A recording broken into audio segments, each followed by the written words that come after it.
Hello and welcome to the Oakland County Megacast. I'm Tyler Keith in the studios of our flagship stations, 89.3 Lakes FM and Civic Center TV. In addition, today, as always, we're on Birmingham Area Municipal Access. Our television stations on Comcast, Channel 15, and AT&T, Channel 99. We're also on the radio on 89.3 Lakes FM, and in the Birmingham and Bloomfield area on 88.1 WBFH, The Biff.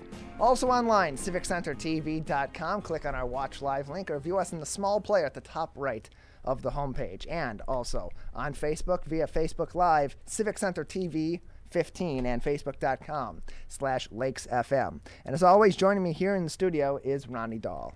Tyler, how was your holiday weekend? It was nice. Much like every other weekend, I feel no matter how long the weekend is, it can be a 2-day traditional weekend, it can be a long week off. You always come back feeling like if I had one more day, then it would be a really great weekend. It would have been. If I had one more day, I'd be relaxed. Well, you don't live in the area, but No. Were you able to catch the Cass Lake fireworks on Friday night? I did not. I did not see the Cass Lake fireworks on Friday night. I heard some fireworks off in my area, which was a little bit surprising because there's not a whole lot that really are going on out in the Wixom area there. But here and there, heard some sputters on the 4th and on the 3rd also. They did an amazing job. And I don't know if maybe they had money left over from last year. Maybe.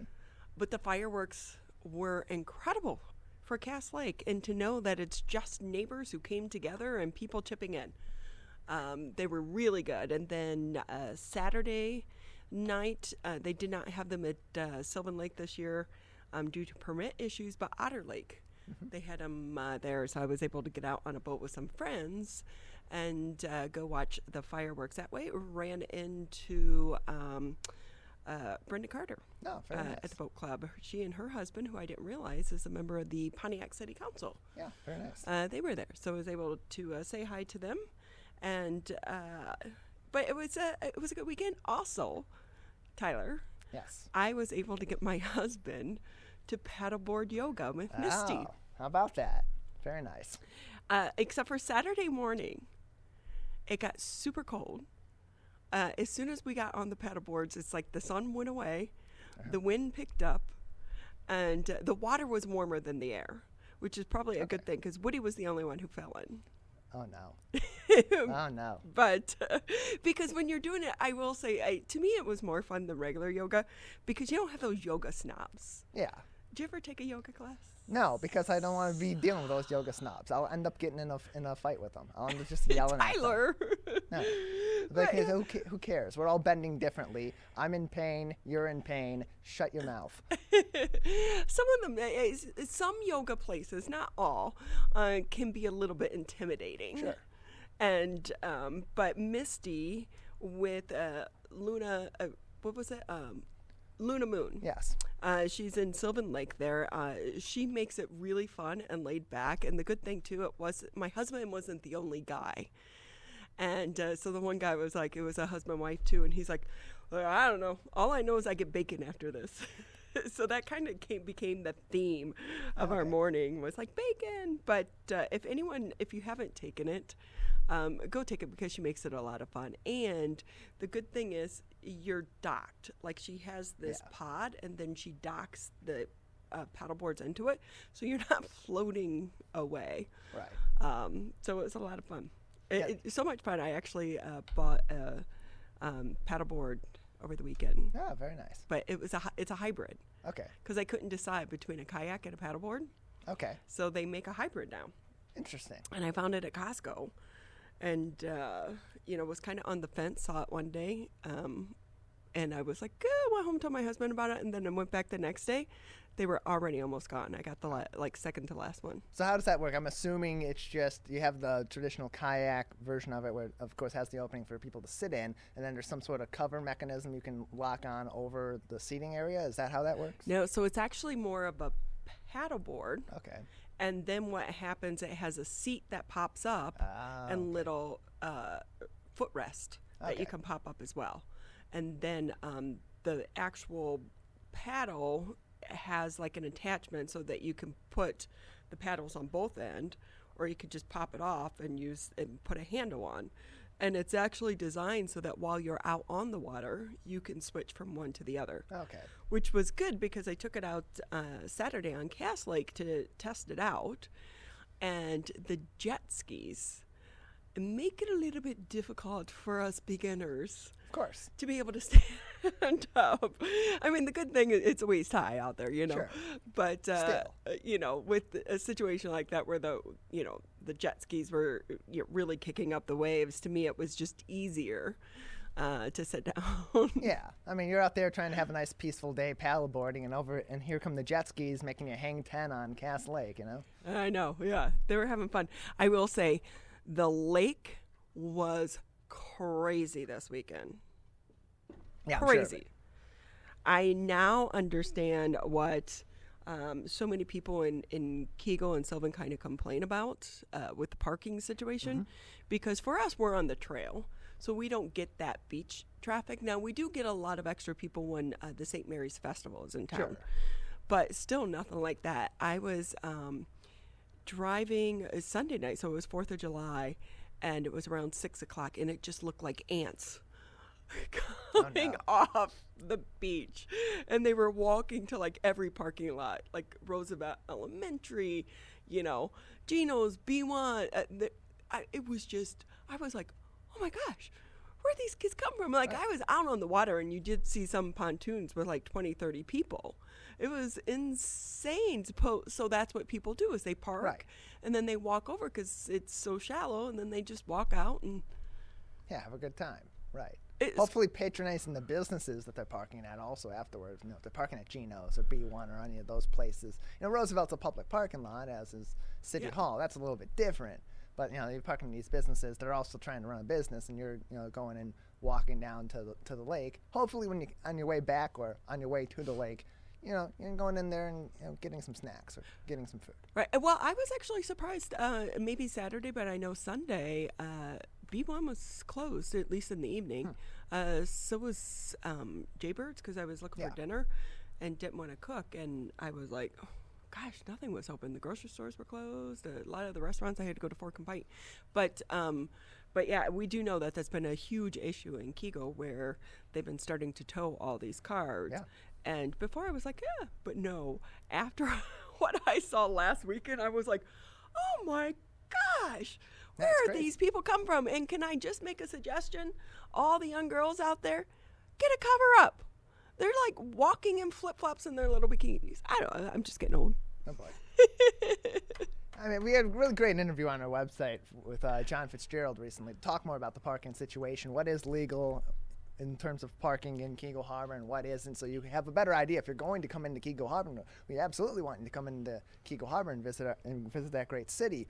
However, you got to be respectful of the rules that are in place and the people that are living there and the businesses that are operating there too, because this is a time of the year where people like to get out and about, and this is one in the city as well, and it can get really crowded. It is a small city. It is very, and parking's always been an issue. With them, right? And I, even for us that live on the trail, when you go over to the beach, they don't have public parking for the beach, right? For you to be able to get on. So sometimes, you just have to know people, or you can, they're like Fran Park, you can park there. Sure. But I think they need to come up with some type of parking pass system to try to help alleviate that, but also to try to figure out which cars do you tow, which ones do you not, which ones are friends. And, for our neighborhood, that's always a big thing. Halloween, getting so many people that come in, which ones are, friends and family versus which ones are just people parking. But it was a fun weekend until yesterday.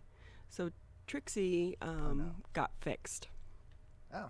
And the fact that, which we've never been through this, because when you get a rescue, they're already spayed or neutered. Right. So, and we were trying to do it. It was scheduled a few times earlier, but then, it got postponed, and then COVID, because she became aggressive with some of the vets during COVID and stuff. So we wanted to wait until we could take her in and everything. Oh my God. I'm like, she's still so doped up. Like, I slept on the floor next to her crate. And, every little, and trying to get a 70-pound dog to take her pills.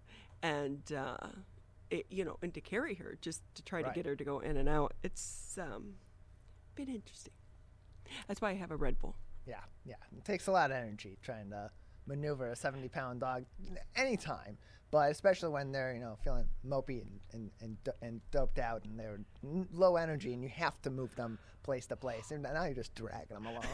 So we have so many like pet beds, and we kind of swap them when we move her, like just pull her right. to swap the beds, and it's just been thank goodness for my husband. But 70 pounds when they won't move seems more like 100. Yeah, it's very difficult.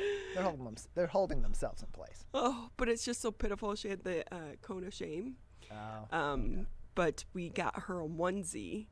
Did you know they made onesies for dogs? I'm aware. I don't entirely agree with it, but I'm aware of it. Well, we I bought my other dogs onesie pajamas so we could match and have Hallmark nights.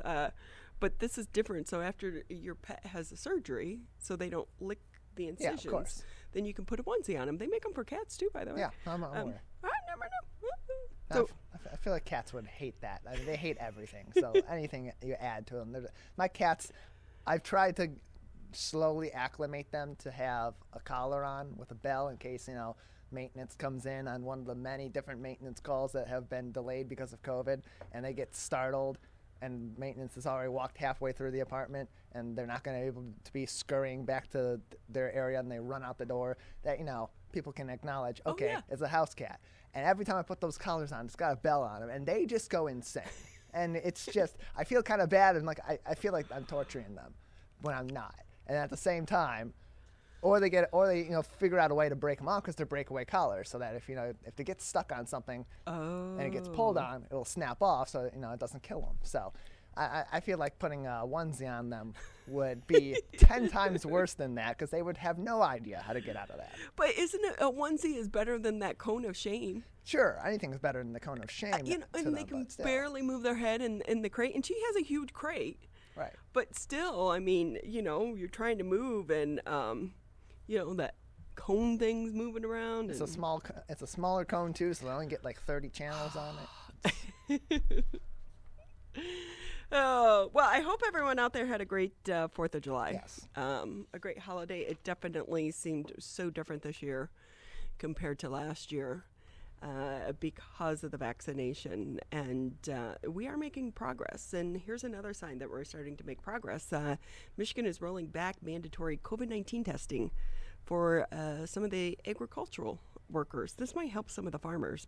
Michigan is no longer going to mandate the COVID-19 testing for the agricultural and migrant workers. Michigan Department of Health and Human Services cited increased vaccination rates and declining COVID-19 cases when it rescinded the order this past Thursday. The measure went into effect last August, though, following the virus outbreaks at farms and the food processing plants. Farmers challenged the mandate that required employers, migrant or seasonal workers with more than 20 employees on site at a time, to test all workers.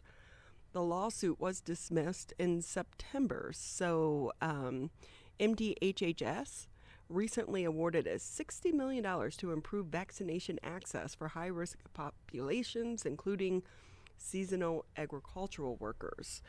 So it's through a partnership with the Michigan Primary Care Association. Health officials can bring a mobile unit directly to farms to provide the vaccinations and testing for some of the employees. So other protections, though, still remaining in place. Emergency rules require that they have a COVID-19 response plan and provide quarantine housing for workers exposed to the virus. And we know that some of the farmers feel like it contributed to the shortage last year, because when you have some of these migrant workers who may be undocumented, they don't feel secure enough to maybe be providing their information because they're afraid that they're going to be tracked by the government. So this is kind of one way that they're hoping to maybe address that problem and just help get people vaccinated.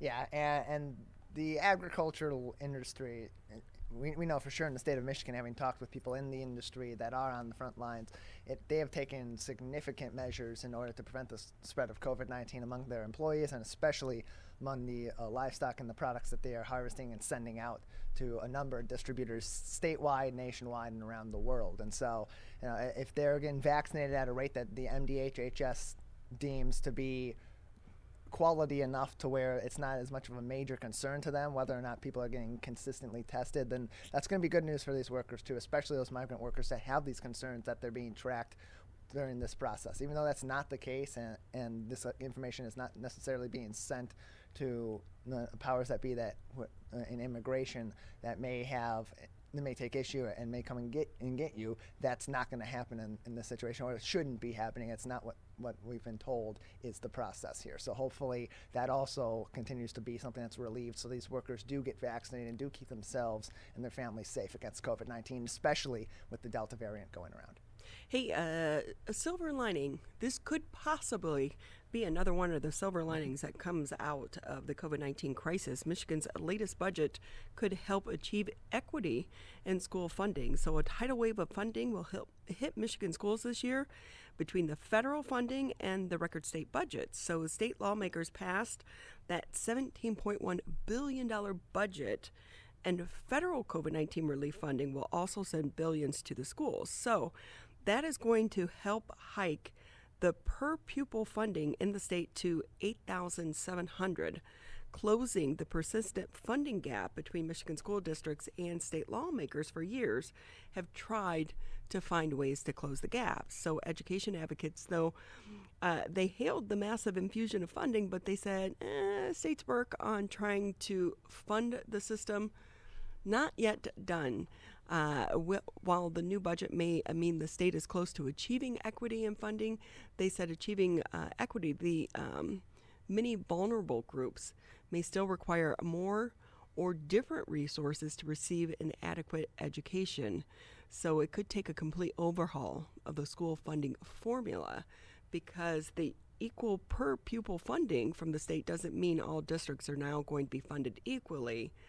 Districts in wealthier areas can lean on local property owners to supplement funding still needed to improve buildings, among other uses. But we do know there's always been a problem with the system and with the funding and the divide. This at least got everyone talking about it and addressing it. This could be the silver lining coming out of COVID. Yeah, we saw the disparities become even more amplified and clear during the pandemic with the need to switch to virtual learning for safety purposes, for public health safety purposes due to COVID-19.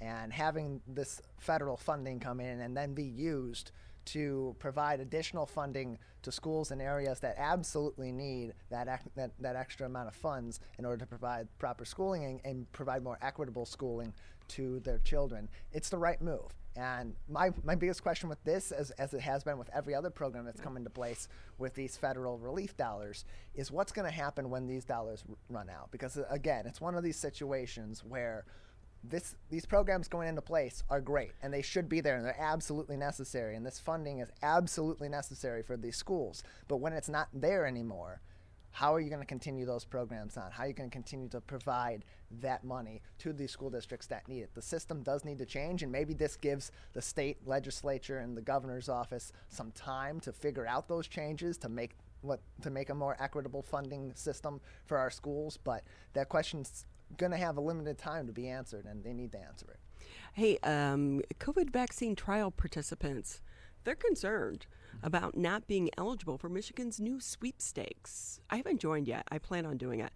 State of Michigan is on the receiving end of billions in COVID relief. And of course, you heard her here. The governor is now using about $5.5 million of those federal dollars to incentivize getting the vaccine. But there are concerns over who is eligible for the My Shot to Win sweepstakes money, rather. And that is the very first people who receive the vaccine. They may not be, because the governor decided that since the vaccine became available to the public on December 1st, 2020, that was going to be the date she used for people to register for a chance to win. But we do know that other individuals that were participants in the trial they got their vaccines much earlier. Right. And so when you look at these stipulations on the sweepstakes, they wouldn't be eligible. And so should they be eligible? So this is a story that was reported by Channel 4, WDIV. They did contact the governor's office, and, governor's office said, contact Meyer. They're the ones that are going to be administering the program. Not a good response by the governor's office. You set the guidelines, you set the deadlines, you set the benchmarks, and then when people are like, hey, we have a problem with this, it's like, it's Meyer's fault. No, come on. These people did risk their lives potentially in order to have these vaccines be tested for the greater good of the state of Michigan, the United States, and the world to get these vaccines out. They should be eligible from it. These are Michiganders that voluntarily said, we don't know if these vaccines are going to work. We don't know if these vaccines are going to have serious negative side effects, but we're willing to take the risk for the greater good of humanity in order to push these vaccines through as quickly and as safely as we can. And then we're coming back and saying, well, we're having this sweepstakes for everyone that's been vaccinated. Thank you for your volunteerism and your potential sacrifice there. But you don't count. Come on. It's horrible. And I really think this was just short-sightedness on a lot of people's part. But here's what they should be doing is it should be anyone who was vaccinated. Maybe, I don't know if you have to be vaccinated in the state of Michigan, because we do know in the beginning people were going across state lines to get vaccinated in other states. But again, there have been so many PR fails, I think, on the governor's side throughout this entire time. It should be, you know what? Thank you for bringing that to our awareness. We're going to look into it and address it. Right. Let's leave it at that. To use a sports analogy here, a layup is a fairly easy shot in basketball. And if you've missed a bunch of layups, you should probably work on your form for your layups so you stop missing them. In this case, there's been so many PR misses here that have just been easy. They've been easy ones. Anybody with half a mind of what the public would want to hear, or what the public should be told to at least move a story along or move a situation along and inform the people of these kinds of things would know pretty easily what to do here. And saying, oh, it's Meyer's fault, ask them about it, probably not the best move. So with that as a reminder, you can always get the latest headlines. Go to civiccentertv.com, click on coronavirus. There's where you'll find the latest headlines posted each and every morning. We are going to actually continue the conversation after the break about Michigan's new sweepstakes and some of these other lotteries. Are they ethical? Are they right? I mean, we do know that Michigan is late to the game because there were legal issues that they had to find their ways around. So when we come back, we'll be speaking with the professor and chair of philosophy over at Oakland University. That's next here on the Megacast. Here's one more reason to get the COVID-19 vaccine. It's your shot to win. Anyone 18 years or older in Michigan vaccinated between December 1st, 2020 and July 30th, 2021 is now eligible to win millions in cash prizes, including $1 million jackpots and $50,000 daily prizes. And vaccinated students could win thousands in college scholarships. For eligibility details and to enter, go to mishottowin.com. Can I ask you a question? Why did you get your kids vaccinated? It was hard for them to social distance, to be isolated from their friends. I want them to get back to school and sports games. So as a pediatrician, I recommend the vaccine to everyone I know. The boys lost a former teammate and classmate who was only 20 years old. It's been a devastating year. We want to get back to normalcy. Our daughter is really looking forward to being with her friends, being a kid.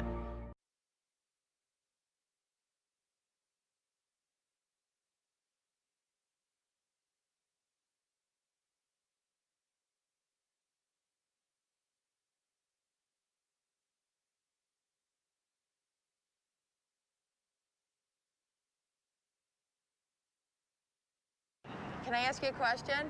Why did you get vaccinated? I'd like to go to these school dances and spring break to have fun. I want to be in person for college next semester. I want to get out of this pandemic. I wanted to protect the people around me. Why did you get vaccinated? Because I'm really looking forward to hanging out with my friends, I just want to go to a show, dance around, not have to worry about anything, feel like I'm free again. So we can not miss out on the best years of our life.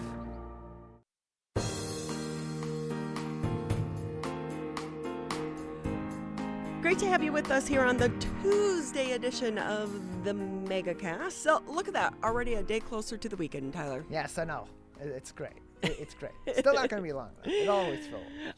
We hope everyone out there had a great holiday weekend. We, of course, were off Friday and Monday for the holiday, but we are back and we are ready to rock and roll on this Tuesday edition of the show. We do have a great lineup for you, but we're going to kick off the show talking a little bit more about the Michigan sweepstakes. So back in the beginning, we knew there were a lot of little incentives, right? You get a free donut from Krispy Kreme, get a free beer from here. But now you have governments getting involved and really trying to up the game to incentivize people to get the vaccine. But it may be legal, although it took Michigan a while to figure out the legalities around this and how to make it happen. That's why we're so late to the game compared to some other states.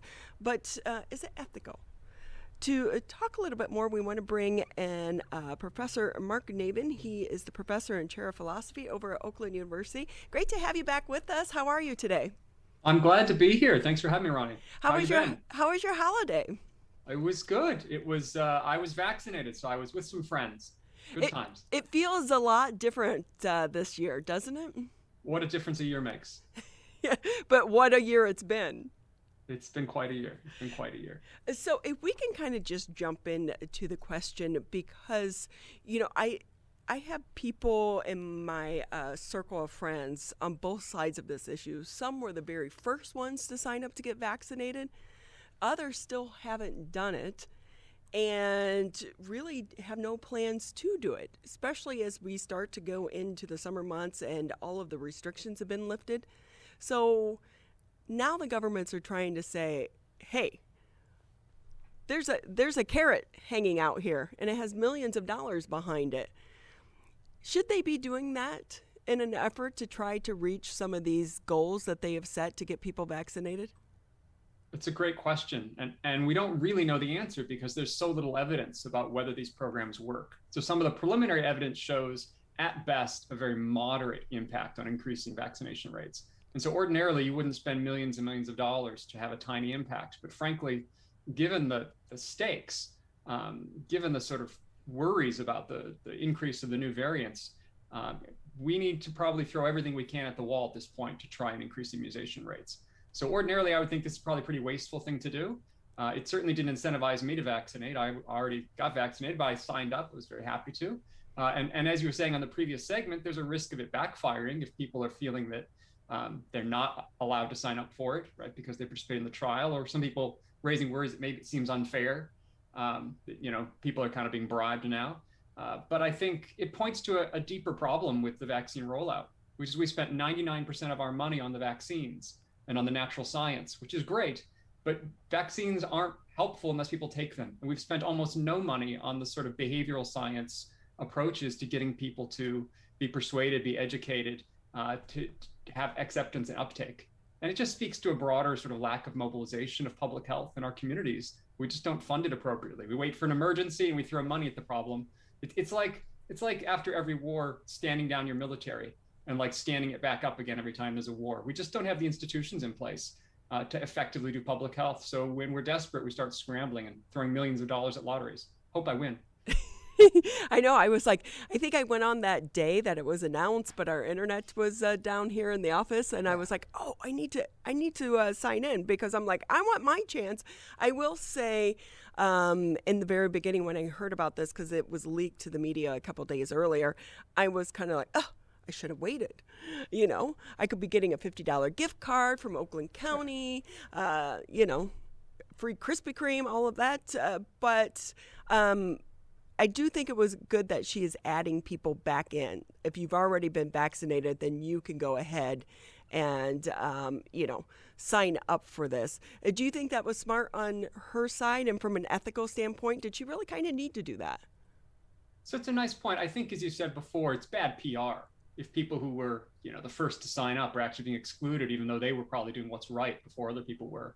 I'm not so worried about it from a sort of ethics or fairness point of view. I mean, one way to think about fairness is to ask, would I trade places with the person who I'm saying is being treated better than me, right? And I actually wouldn't, right?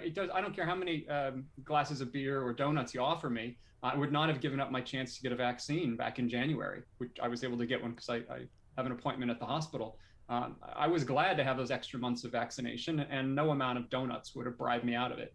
So I don't feel the fairness worry.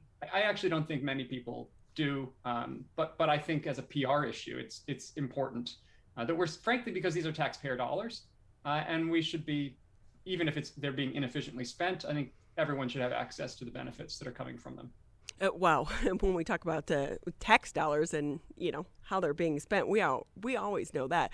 But I will say, you hope the one thing that comes out of this is that we do start to understand and recognize that we need to address some of the other surrounding issues, because I think the deeper conversation really is, why do we have so many people not willing to be vaccinated? And is that part of the government's messaging throughout this pandemic?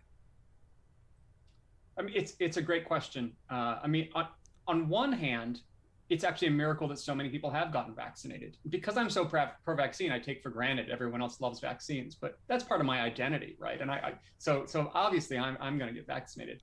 But for many people, asking them to take a newly developed medical intervention when they're not currently sick is actually a pretty big ask. And we've had dramatic success. So look, it's not as much as we would have wanted, but I think it's quite good. It's worrisome that the lines are sort of flattening out. It's worrisome that this is a politically polarized issue, in particular, not just around questions about vaccine safety and efficacy, but seriousness about COVID. So I talked to friends who work in ICUs and emergency departments, and they say that the people that they're seeing who are coming in with COVID, they're often in denial that they have COVID, because they're convinced that COVID is not a serious disease. And so there's been a messaging sort of failure and a persuasion failure, both around the vaccine, but also around the seriousness of the disease. And some of that was politically motivated by the previous administration, and some of that is just deeply entrenched right now in ways that I don't know how you move past. Yeah, once that message is out in the beginning, and even at the first, it was going to be for 2 weeks, and then 2 weeks ended up into 15, 16 months. But from the very start, it was the mask issue. Don't wear a mask, wear a mask, wear a mask. And so from the very beginning, when you have those mixed messages, it doesn't build a lot of confidence within the public. Again, we're talking with Mark Navin. He's a professor and chair of philosophy over at Oakland University. And so when we're looking at, the vaccine and the messaging, if it was handled better in the beginning, do you think we'd have a better outcome now? I think that's true, but I think that's probably true for everything. If you handled it better, the outcome would be better.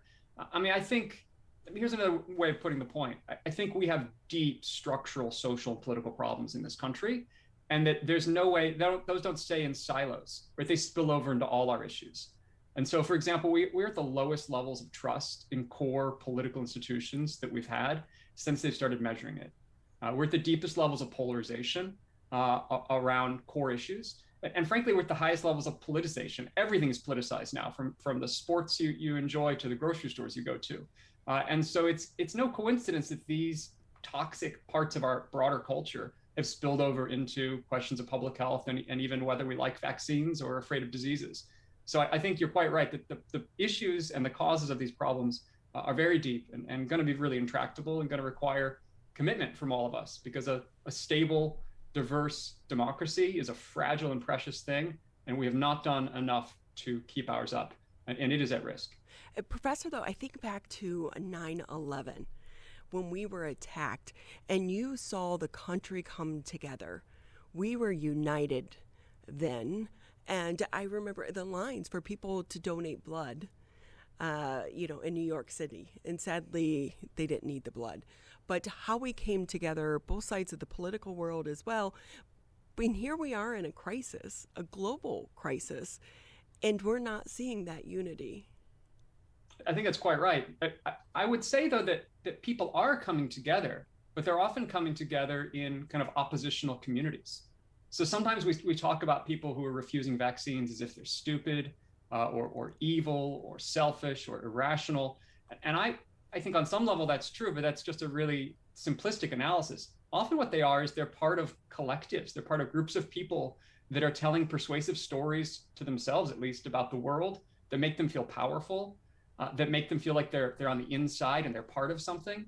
And so I think, the sort of grand conspiracies, be it about the vaccines or about American politics, are actually a way of groups coming together and feeling good about themselves coming together. But even where in the case of vaccine misinformation, what they're doing is really harmful. And do you think social media is a contributing factor to that? Because, back in the day when everyone was trying to get the polio vaccine, we didn't have the access to the internet and that constant 24-hour feed of information, a lot of it, like you said, being misinformation. So I think, of course, contemporary social media plays a role in accelerating some of these trends, but I think we need to resist sort of naive histories. So for example, in the polio vaccine rollout, we did the largest clinical trial ever in the history of this country. Over 1 million school children, the polio pioneers, participated. And we often hold that up the story of, look how everyone signed up for it. What we don't say is that hundreds of thousands of parents refused to send their kids to school because they didn't want to participate, and that there were organized communities of resistance during the polio trials. And frankly, conspiracy stories and a paranoid tendency has deep, deep roots in American history. Going back to the 19th century and before. For example, if you've ever been to DC and you've seen that the Washington Monument has 2 different colors of brick on it, it's because the Know Nothing Party, a conspiracy political party, took over politics in this country because they were convinced that American politics was being run by the Pope and the evil Italian immigrants. And so they shut down the construction of the Washington Monument they thought was part of a Papist conspiracy. This sort of nonsense is part of American politics forever. And one reason is it feels good for people to feel like they're on the inside of uncovering the deep, dark secrets of our country. And so, yeah, social media is part of it, but it's an American disease. It's a human disease. And we need better tools to address it. What's fascinating as well is when we come up, when we face a crisis such as this in our country, we tend to cherry pick the memories or the history parts that kind of feed a narrative. And so, for me, the one I just said about the polio vaccine. And here we're really seeing the other side, that this has always been, there are 2 people on every side always when it comes to so many of the issues, not just vaccines. Well, and for example, when we talk about mandates, people are talking about, we need to crack down on employer mandates. We need the school mandates to work better. We need to not let people get out of it for religious reasons. But actually, there's been widespread resistance to mandates since their very introduction. In the 19th century and early 20th century, and often really expansive exemptions, because otherwise you'd have a riot on your hands. Frankly, Americans have resisted forceful vaccination throughout their history, and the only times it's really worked have been in the military or in prisons, or we figured out in children. But as a country, we have a long history of resisting forceful public health, which is one reason why I'm all in favor of throwing money at lotteries, and at education and outreach and sort of cultural messaging, because some people in public health say, we could fall back on force. And frankly, that's a political non-starter if you're paying attention to American politics today and if you know anything about our history. But I also think about people want to go back to the Tuskegee Airmen and the experiment with the Tuskegee experiment. And when we talk about that, how do we gain the confidence in some of the communities that have been resistant to the vaccine when we have that part of our history that overshadows the work of the vaccines? So that's right. The Tuskegee experiment from the 1930s to the 1970s is a sort of black mark on American public health, because it was financed and run by U.S. public health. But I want to clarify that the sort of injustices and inequalities and even just day-to-day disrespect in our healthcare system for members of disadvantaged groups continues to this day. There's, for example, all kinds of evidence that Black people's pain is not recognized as seriously by physicians, that Black people, to get various kinds of either transplants or other surgeries, have to have more serious symptoms than white people do. So I appreciate the appeal to history, and I think we need to keep that in mind. But But as you're indicating, decreased trust and acceptance among African Americans and other disadvantaged communities is often much more grounded in contemporary and recent forms of disadvantage, inequality, and disrespect. So if we're targeting some of the communities, a lot of times it is the Black and brown communities right now that have been more reluctant to get the vaccine, because here in Oakland County, we've almost reached 70%. We're one of the highest vaccinated counties in the state of Michigan. So Wayne County being one of the lowest, the city of Detroit. So with that, if we're trying to entice them with lotteries, are we doing more harm? Or at the end of the day, the good overcomes what could be seen as a negative? That's an excellent point. So there's some evidence that shows you can have a backfire effect, because people will say, if you have to pay me to get to the vaccine, it must not be safe or effective, right? If you're having to bribe me to do it, there must be something wrong with it. And so there's some evidence that actually can have a backfire effect.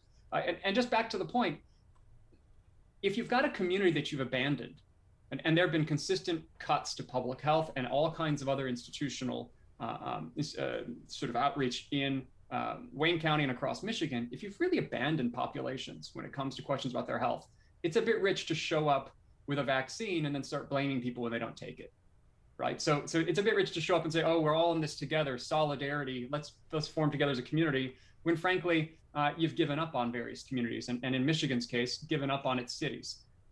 It's indecent, frankly, to blame people for refusing or being skeptical of vaccines, given that very recent history. That's such a good point, Professor. With that, I know your time is tight. Anything maybe we didn't touch on that you want to add? Well, I think one of the big questions coming down the pike is going to be about children and children's vaccine, because we're doing pretty well, as you say, 70%, but that's 70% for adults. And of course, kids can get the disease and it's less severe for them, but they can also transmit it. And as we're starting to gather more in families and larger groups, we really need to be promoting vaccine for children. And it's a slightly different calculation there, right? Because of course, COVID's less serious, but still serious for them. And the vaccine has some, although very, very low rate of side effects.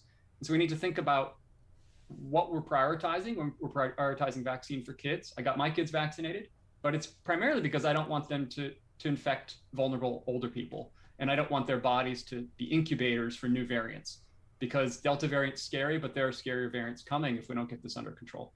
You know, that's a great point, because I think that's going to be a big discussion in a lot of households over the summer months as we go into the fall time and going back to school. But also we know that the trials are continuing on children younger than 12. But what makes it hard is then you have a headline out of Saginaw where a 13-year-old died following getting the vaccination. And of course, at this point in time, they don't know if it was related to the vaccine. However, that can play into the hesitancy of the parents. It's exactly right? And so there's lots of uncertainty. There's lots of fear. And of course, when it comes to children, we're in our culture so prioritized by safetyism. We care about minimizing risks on all sides. And one way to do that is to vaccinate. But of course, the vaccines have risks too. And so people are easily worried and easily afraid. And so I think successful rollout of the adult vaccine is something to prioritize now. But you're quite right. We need to start talking about how to message around vaccination for children, because it's a different risk profile. And frankly, we just think of children in our country and risks for children in quite a different way than risks for adults. It's going to be interesting, too, as we continue on. We know Henry Ford Hospital is going to require the vaccine for some of its employees, rather. But, Professor, a few years ago, we went to Africa and we had to have a whole list of vaccines prior to going, and we didn't really think twice about it. Is this just really because it's new? It's because it's new, and so there's some reasonable fear, but it's also because it's become politicized. So on the higher education level, for example, my university is now going to require vaccines for students living in the residence hall, but there's almost no public university in the country in a state that President Trump won in the 2020 election that's going to have a vaccine mandate. Almost all of the public university mandates are in states that Biden won. I mean, this is just a clear example of the sort of political polarization around these issues. And so I worry because, of course, diseases don't stop at state borders. And so we need to find ways not just to solve the epidemiological issue of getting disease incidence down, but the political issue. And that is going to be a really thorny one for years to come. And I worry that while mandates are helpful, of course they work, they also can have this political backfire that I'm very worried about. Well, Professor, we so appreciate your time, but let's hope that enough people get vaccinated and we can put the pandemic behind us. I mean, COVID's not leaving us, but if we can get back to life as we knew it, that would be a great thing. So we so appreciate your time. Thanks, Ronnie. Enjoy your summer. You too. Michigan, always a great summertime. So hope you have great plans this summer. All right. Thank you. We'll take a quick break here on the Megacast and talking about getting back to life as we once knew it. Big events are starting to come back, and that includes the Orchard Lake Fine Arts Show. We'll be talking with the founder and executive producer, along with one of the artists coming up here after the break. How does marijuana affect the teen brain? Our brains are still developing into our 20s. With regular use, marijuana can affect teen brain development. It can affect our brain's circuitry and blood flow and impair thinking, learning, and memory function, which could hold us back from reaching our potential. Don't let marijuana mess with your brain. Get the facts at michigan.gov/drug-free. Here's one more reason to get the COVID-19 vaccine. It's your shot to win. Anyone 18 years or older in Michigan vaccinated between December 1st, 2020 and July 30th, 2021 is now eligible to win millions in cash prizes, including $1 million jackpots and $50,000 daily prizes. And vaccinated students could win thousands in college scholarships. For eligibility details and to enter, go to mishottowin.com. Trevor Project is sharing how you can support LGBTQ youth who may be at risk. It's simple. Just show them that you care. C-A-R-E. Connect. If you noticed any warning signs of suicide from someone you know, reach out to them. Ask. Ask directly. Are you thinking about killing yourself? It might be challenging, but talking about suicide is proven to reduce risk. Respond. If they open up to you about their suicidal ideation, honor that trust by responding with compassion and empathy. Empower. Talking openly is a great first step, but now you can empower them with the information and the support they need to improve their situation. Learn more about how you can show them you care and help prevent LGBTQ youth suicide. Visit trvr.org/care. To Sofia and Gabriel. Even though these old knees can't follow on your adventure to the forest today, these flowers represent my love. These stitches and threads join us together. And wherever you see a flower, a bird, a beautiful tree, know that my love is with you. Make the forest part of your story at a park near you. Find one at discovertheforest.org. People are getting out to walk and bike in higher numbers. More vulnerable road users and higher speed traffic can be a dangerous combination. Crash severity has increased, so if you're driving, be sure to slow down and look for people. There's no need to speed. If you're biking, ride with traffic. If you're walking, avoid stepping into the road if possible. If you have to walk in the street, walk facing traffic. Learn more at walkbikedrivesafe.org.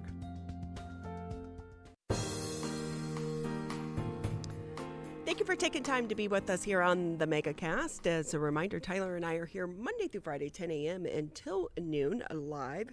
You can catch us on Civic Center TV, Birmingham Area Municipal Access. If you have cable, thank you so much. A portion of your fee helps support programming such as this. You'll find us at Channel 15 on Comcast 99 on AT&T. You can also, though, listen to us on the radio. If you're out driving around, 89.3 WBLD, Orchard Lake, and 88.1 FM The Biff. And if that's not enough, we also make it easy by live streaming on our Facebook page. We were talking, this summer feels so different than last summer. And one of the great things, Tyler, so many of the summer events are coming back.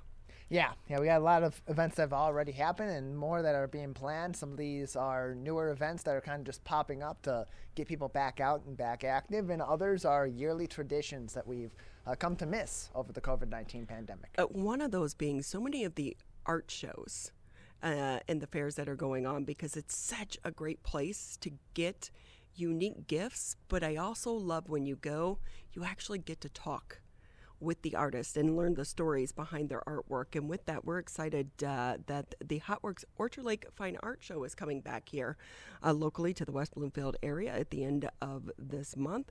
And with that, joining us on the show, Patty Narozny, she's the founder and executive producer for the show, and also Cherie Haney. She's one of the meadow artists that will have her works featured at this year's Fine Art Show. But with that, thank you both for being with us. With that, if we can, Patty, let's go ahead and start things off with you. Are you excited? The show is back. Well, of course, we're excited. We are planning this event in 7 weeks. Unlike usually 8 months to a year that we have to plan the event, it's turning out to be wonderful. Thank God for Michigan reopening and allowing our outdoor events to continue to happen for this summer. We are so excited. I want to mention that we were voted now top 100 art shows in America for the last 10 years in a row, from 2010 to 2020. And an example is Cherie Haney, one of the excellent award-winning artists that we'll have participating in the Orchard Lake Fine Art Show July 24 and 25. So with that, Patty, 7 weeks, how do you pull it all together? Well, I pulled 9 shows together in Florida to continue our art shows when the entire rest of the country was shut down, between 7 days to 4 weeks. So it's a matter of connections. It's a matter of team playing. It's a matter of your relationships, your reputation, and the history of the event is phenomenal. So we have so much support, not only from West Bloomfield, but we need to thank the city of Pontiac, Kego Harbor, Waterford, and Commerce Township, who all helped make this event a success. That's great to know. And if I can ask you, was it easier to get and to find artists to participate this year, because so many of them, you know, were on the bench last year during COVID, but they also use that time to create more artwork? Many of the artists spent time to create the artwork. We've lost artists. It'll be a smaller show. We'll still end up with about 110 to 120 artists compared to 140 to 150 that we have.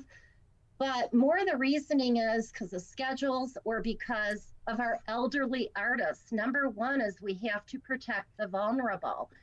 And with the Orchard Lake Fine Art Show, many of our artists have 40, 50 years experience creating their art. Those people are in their 70s and 80s, and we have a lot of them actually participating in this show, but many of them had to stop doing shows. It's a matter of personal preference. Number one is to protect the vulnerable. Safety is always first. Cherie, if I can kind of bring you in to the conversation now, as an artist, what's the past year been like for you? Well, it was a different year than any other year I've experienced, but I had a lot of time to work in the studio, and I could take my time with things. Like, I wasn't rushing from show to show, so I kept working in the making processes and kind of built on learning some new stuff, and I had time to play and change things up a bit. So yeah, just a lot more time, and I could make my artwork in a more relaxed and easy manner. And maybe I have some really great pieces to start this season with, because the pieces that I made over last year are certainly a lot more involved. So with that, is that some of the artwork behind you? Yes. Mm-hmm. The artwork behind me is a part of what I'll be bringing to Orchard Lake Art Fair. How do you start a creation, or does it evolve as you're working on it? Well, I call myself an assembler, so it evolves as I'm working on it. It's a number of stages where I start with a foreground, which is maybe these shape accumulations back here where I'm cutting shapes and I'm finding ways to stack and balance them together. And then I decide what size I'm going to make it. I make the frame for it, which is a TIG welded aluminum frame. And then once I have all that, I start manipulating the background and creating pieces for the background. It includes leather, several layers of enamel paint on aluminum, and patinaed copper. So if I can ask you, Cherie, again, we're speaking to award-winning metal artist, Cherie Haney. She will be displaying her artwork at the Hotworks Orchard Lake Fine Arts Show. If I can ask you, throughout the pandemic, because of so many of the art shows and art fairs being canceled, across the state of Michigan, have you had to pivot, that word that we're all so tired of, have you had to change how you operate the business side as an artist? Absolutely. Yeah, that really changed. And I was fortunate enough to have somebody who lives in the household that was very technologically advanced and helped me update, build new websites, get on the social media hub. We even put out YouTube videos. We tried a lot of things, and definitely there was a big learning curve to that, and there's a lot to getting that going. It's not something that you can get up and running in a year, but I was making intermediate sales that was enough to, pay the mortgage and kind of keep things rolling. So I wasn't moving ahead like I would be if I were doing the art shows, but I was bringing in enough to pay the bills and like stay stable without panicking. So will some of those new skills that you've learned in your social media sites and the website, will you be continuing to utilize that going forward? Yes, absolutely. And I think it's going to integrate really well with the shows, because now, with what I've learned is that you can't just sit back and go to a show and expect the promoter to do everything. Patty does a really great job with that. All the promoters do a really great job with that. But it's really important for me to be in contact with my followers and my base and also bring those people in. And that makes a big difference. That I've seen that. So now I'm, at the beginning of every show, I'm putting a video of my booth together. I've got my email blasts going out about my current schedule and where I'll be, summarizing what I'll be bringing, maybe highlighting a new work or two that's going to be shown at that show. So, and also I am putting a lot more effort into gathering emails and contacts so that if something like this happens before, I can be personally in contact with my followers and people, my collectors that are buying my work. So with that, Patty, can I ask, sometimes art can be intimidating to us that are not very artistic, but when they go to an art show, what should they look for? Is there something for everyone? The Orchard Lake Fine Art Show makes a point to be sure that there is something for everyone, because we understand that everyone doesn't have $500 or $5,000 to spend on art. So we have items from $25 on up, so that especially we can bring in new collectors or people who feel intimidated to start buying something handmade, original, start appreciating it, and they actually end up purchasing larger pieces usually. So we also allow a certain percentage, a small percentage of the booth. Cherie has all originals as an example, but for example, there are maybe painters or photographers who have prints where someone can come in and buy a beautiful print for $50 or $100. And what we find out is in 5 to 10 years, that person ends up buying an original piece from that same artist.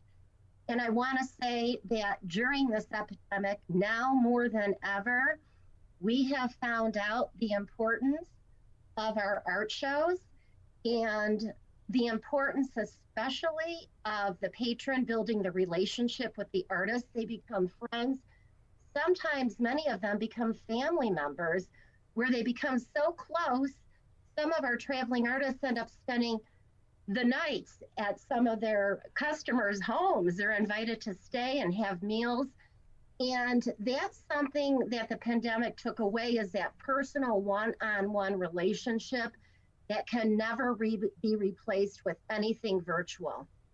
That is so true. Virtual is convenient in so many situations, but it doesn't spark the organic conversations and organic connections that can turn into lifelong friendships. And with that, Patty, can I ask, if someone is going to an art show, what should they look for? How do you pick a piece of art?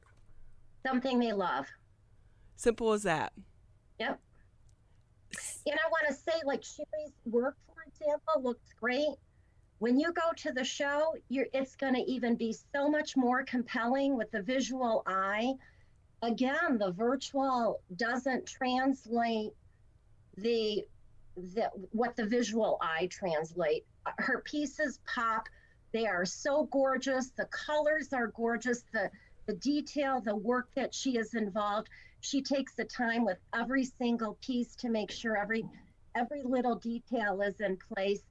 And you can see her beautiful work behind her. But when you're at the show, you're going to see even how more beautiful it is. You're listening to 89.3 WBLD Orchard Lake, 88.1 WBFH Bloomfield Hills. We're talking with Patty Narozny. She's the founder and executive producer for the Hot Works Orchard Lake Fine Arts Show, which is coming up here at the end of July. She's also the president and volunteer for the Institute for Arts and Education. Patty, can I ask you, how do we get young kids involved and really develop them into our future artists? Well, 15 years ago, I noticed many of the elderly artists were fading out, that the schools weren't necessarily teaching the art students business side of selling their art. So as part of our commitment to bring art into the community, we, having integrated, the program started with our Orchard Lake Fine Art Show. We integrate a youth art competition within the show. This year's program is sponsored by Raymond James and Association, one of our sponsors who supported us from last year when the show was canceled, and we want to thank them for staying with us during this year.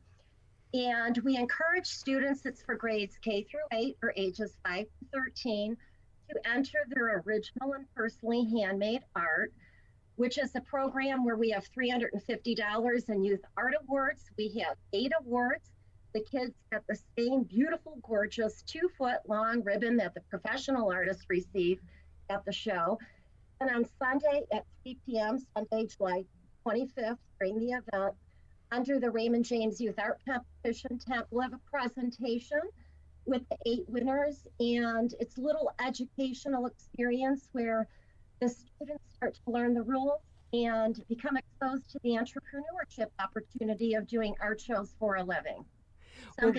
We are all so happy that the art show is coming back. It is really a favorite for the community here and beyond as well. And I know, Patty, it's been a tough year for you as well. So we appreciate all the work that you're doing into bringing this art show back. Quickly, give the information. When I know it's July 24th and 25th. Where is it, and what is the admission cost? Yeah, and we want to thank West Bloomfield Township for supporting us. Steve Kaplan, Debbie Binder, and the entire community. They're very important. They support this show 150%, and that's what helps make the event a success. So the show is located in West Bloomfield, off Orchard Lake Road, south of Maple, on Powers and Daly Road. There is plenty of free patron parking in the last back half of the parking lot behind Beaumont Medical Center, located at 6900 Orchard Lake Road between 14 and 15 Mile. If they drive all the way in the back of the medical center, it'll take them right up to the front of the entrance of the show off Daly Road. There's $5 admission, 13 and under are free.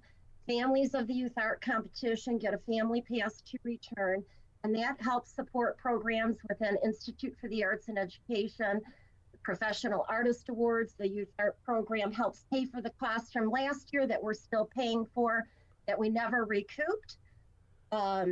Helps major bills for this event. And 13 and under are free. So we hope to see everyone. It's a beautiful show. Say hello when you're there. See art, love art, buy art. See you there. Well, thank you to the both of you. We so appreciate your time. And Cherie, best of luck. Your artwork is beautiful. Thank you. Thanks for being here, Cherie. No problem. Good to see you. Thanks, Ronnie, and Civic Center TV for supporting the show, too. You guys are always rock and roll. Well, thank you so much. Again, the show is going to be July 24th. 25th, so mark your calendars. With that, we'll take a quick break here on the Megacast. On the back side, we are going to continue the conversation about businesses. How are they doing as we move into the summer months? The president and CEO for the Livonia Chamber of Commerce will be with us right after this break. One of the things you can look for in your friends is a change in behavior. These can be big changes, they can be small changes in mood, physical appearance. They may be sleeping less or sleeping more, drinking more, or their eating patterns may be different. One big change that can be pretty obvious is change in motivation. Do they no longer want to play basketball? Do they no longer want to play video games? Now that we're spending more time online and in virtual settings, it's really important to pay attention to the language that your friend is using and the words they're using to communicate. So when we text our friends, are they taking longer amounts of time to respond? Are they not responding at all? You don't have to be an expert to try to recognize these signs. The second that you feel it in your gut and that you're concerned, that's the second to have the conversation and open the door to what might be going on. Whatever gets you talking. Here's one more reason to get the COVID-19 vaccine. It's your shot to win. Anyone 18 years or older in Michigan vaccinated between December 1st, 2020 and July 30th, 2021 is now eligible to win millions in cash prizes, including $1 million jackpots and $50,000 daily prizes. And vaccinated students could win thousands in college scholarships. For eligibility details and to enter, go to mishottowin.com.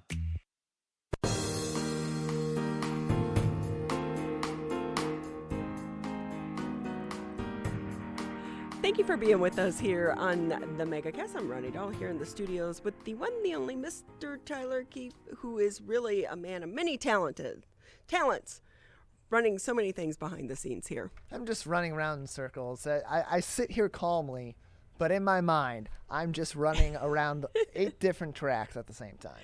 But I will say, here in the middle of the pandemic, so many businesses and their employers have had to take on various different job titles and responsibilities to help navigate the COVID-19 crisis. And while we're coming out of the pandemic, there are still challenges ahead. Let's bring in Dan West. He's the president and CEO for the Livonia Chamber of Commerce. Dan, great to have you with us. Good morning, Ronnie. Good morning, Tyler. Thanks for having me. Hope you had a good 4th of July holiday. We stayed warm. That was not an issue there. I know. It's been a crazy weekend, though. Saturday morning was cold and dreary, and then, boom, the muggy machine was turned on. Things escalated quickly, no doubt. So with that, Dan, how are things going in Livonia? Starting to turn a curve a little bit? To be honest with you, Ronnie, I believe that our businesses, a lot more stayed in operation and a lot more stayed in business. Than a year ago. If you asked me this question, I would expect more business to shut down, but there has been a lot of resilience by our business community, so that's been good.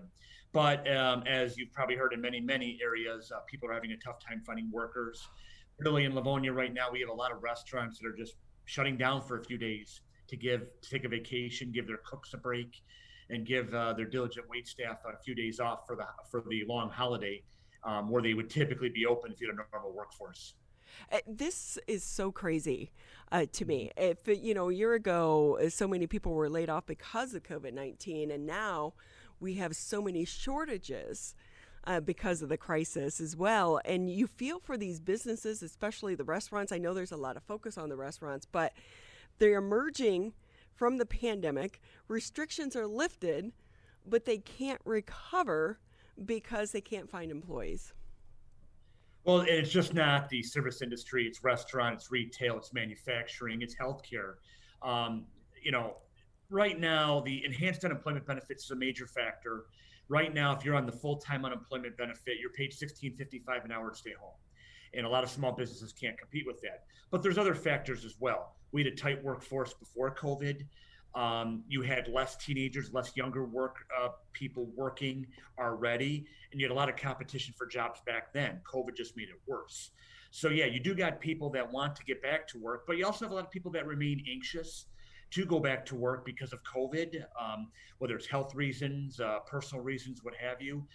You've got mothers that don't want to take their kids to daycare, so they're decided, hey, I'd rather not work and stay home or find a gig where I can stay home. And then additionally, I think a lot of baby boomers who maybe didn't plan to retire have retired now. And so that adds more demand to the workforce. We just did a survey, Ronnie, of our membership, talked to our members, did some research. And while the unemployment benefit's a big factor, there's a lot more to it than that and why people aren't working right now. So with that, Dan, if I can ask, what do you think businesses are going to have to do long-term to attract people back? There's going to be wage inflation, which means there's going to be price inflation for customers and stuff like that. I'll give you a case in point, Ronnie. I noticed a Burger King in our town advertised $13 an hour for jobs. Okay, and basically any shift you want. We need bodies. But now you're going to notice that, the buy one, get one free, the buy one, get one for $1, those types of things, that's going to be a direct impact. You can't offer the incentive to customers because you need the money to pay people more. So you're going to see that gradual inflation of things going on to goods and services. In the construction world, not only do you have people that are shortage of workers, the supply chains are interrupted right now. With cars right now, people can't buy the cars that they want right now because of the microchip shortage. All these supply chain things with the lack of workers and all this stuff is going to lead to increased wages. And thus, ultimately, people are going to have to pay more for it until things balance out with all this. So with that as well, I will say, like going to Starbucks, number one, like the three in my area, they're constantly closed during certain hours. They either open late, close early, but their prices went up quite a bit as well. So we're going to start to see that. But with that, Dan, too, when you're talking about the supply chain, how long do you think this is going to go on as, not only, the U.S. starts to reopen, but we know globally other countries and nations are reopening as well? I think the best example to give you right now is that a lot of our wood, from my understanding, wood, lumber to build homes, do additions, other such projects, has tripled in price, some cases more, in the last year to 18 months. And then the supply is also impacted when you look at the limitations at the Canadian border. A lot of our lumber comes from Canada. So when you look at the limited access to the Canadian border, that is one really practical local example of how the supply chain is interrupted. And you can only imagine with manufacturers and how many people count on parts from overseas, the staffing shortages there, the supply chain interruptions there, the availability and demand there, and then what that does worldwide. But just the wood example is a good example of how U.S. Canada has their issues and what the cost and the supply chain and all that stuff does here.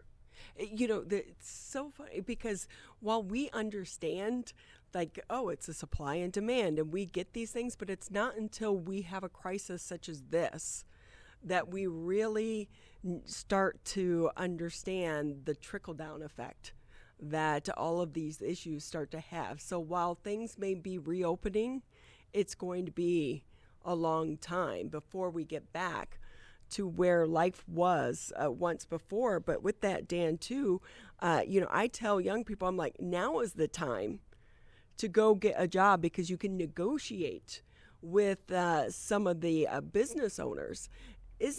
Or should they negotiate if someone is up for a job? Should they negotiate? I'm hearing examples of that all the time where you got teenagers, young people that are leveraging that. But here's why a business person might be shy about negotiating with a young person is because also we're seeing right now you have to prove to the state that you are looking for other jobs. You're interviewing, you're applying and stuff like that. And in many cases, people are booking the job interview, but they're not showing up. In our membership survey we just did, 75%, in some cases more, of people that apply for a job interview don't show up just to fulfill their state requirements to continue to get the unemployment. So yeah, maybe I do know business people, if you're honest and sincere and will show up, they will work with you and negotiate with price, but they're gonna be a little shy right now because they make the price and then they show up for a day and then don't come back or don't show up at all. And that adds to the frustration for everybody involved. Right, because training employees and hiring employees is expense, a big expense for so many of these companies. Again, we're talking with Dan West. He's the president and CEO for the Livonia Chamber of Commerce.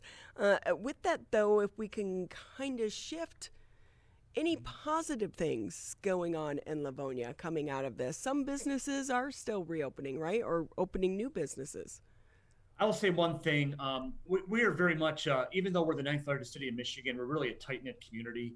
We've always talked about our small town attributes that we have in it. And particularly last winter during Christmas, when you had restaurants that could not open, you had wait staff that, count on holiday tips to buy their holiday gifts, stuff like that.